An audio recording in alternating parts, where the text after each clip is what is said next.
आज भाइरल होटलमा गएर के खाइयो र आजको म्याच कसले जित्यो होला त?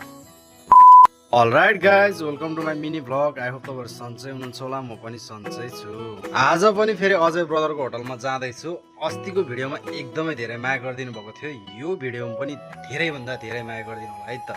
हामी चाहिँ घरबाट निस्किसकेको छौँ। भाइलाई भिडियो बनाउन दिएको, घरि कता खिचेर भेजा बनाइदियो है साथीहरू। हामी चाहिँ 3 जना भएको भएर मेन रोडलाई छोडेर माथिबाट घुमेर जाने निदो गरे।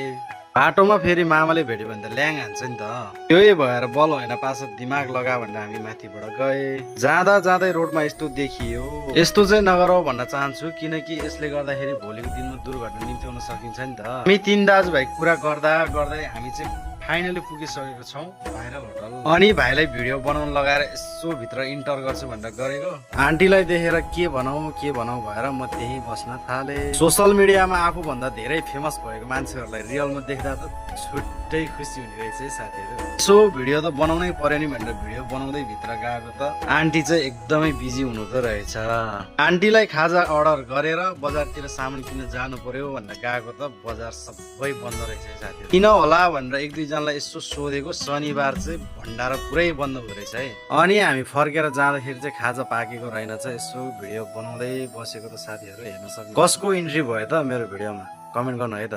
अनि यतिकैमा हाम्रो अर्डरको खाजाहरू पनि आयो। फर्स्ट टाइम जाँदाखेरि चाहिँ चटपटी मात्रै खाएको थियो, आज चाहिँ मोमो पनि हान्नुपर्छ भनेर 1 प्लेट मोमो मगाएर ल्याम हान्न थालेँ। एउटा कुरामा चाहिँ एकदम खुसी छु है साथीहरू, रोल त चाहेर पनि भेट्न पाइरहेको हुँदैन, तर हाम्रो त नजिक भएको भएर खाजा खान जाँदा नि भेटिरहेको हुन्छ नि त।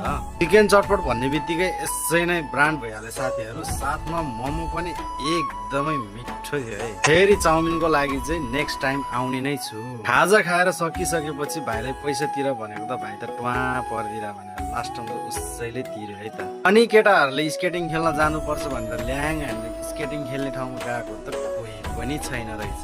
अनि केटाहरूलाई खेल्नु पर्दैन जमिन भनेर लिएर आएको त केटाहरू पुरै स्याड भइदिरहेको रहेछ, कोही छैन के खेल्नु त होइन र। अनि त्यहाँबाट निस्केर हामी डाँडातिर गइयो, 1-2टा फोटो खिचेर हामी त्यहाँबाट फर्किए। अनि केटाहरूलाई घरमा छोडेर म चाहिँ लागे फुटबल म्याच हेर्न।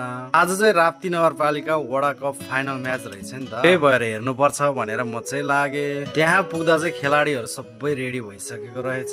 आज फाइनल म्याच चाहिँ वडा नम्बर 5 र 1 नम्बरको रहेछ। दुईटै टिमले खेल एकदमै राम्रो प्रदर्शन गरिरहेको थियो। लास्टमा वडा नम्बर 1 ले 1 गोल हानेर जितिसकेपछिको यो दृश्य, खेल हो हार जित हुन्छ, आफ्नो टिमले जितिसकेपछि यतिको खुसी त हुनै पर्यो नि होइन र। त साथीहरू आजको लागि मिनी भ्लग यति नै। तपाईहरुलाई मेरो मिनी भ्लग कस्तो लाग्छ कमेन्ट गरिदिनु होला। Okay guys, see you in the next video, bye by.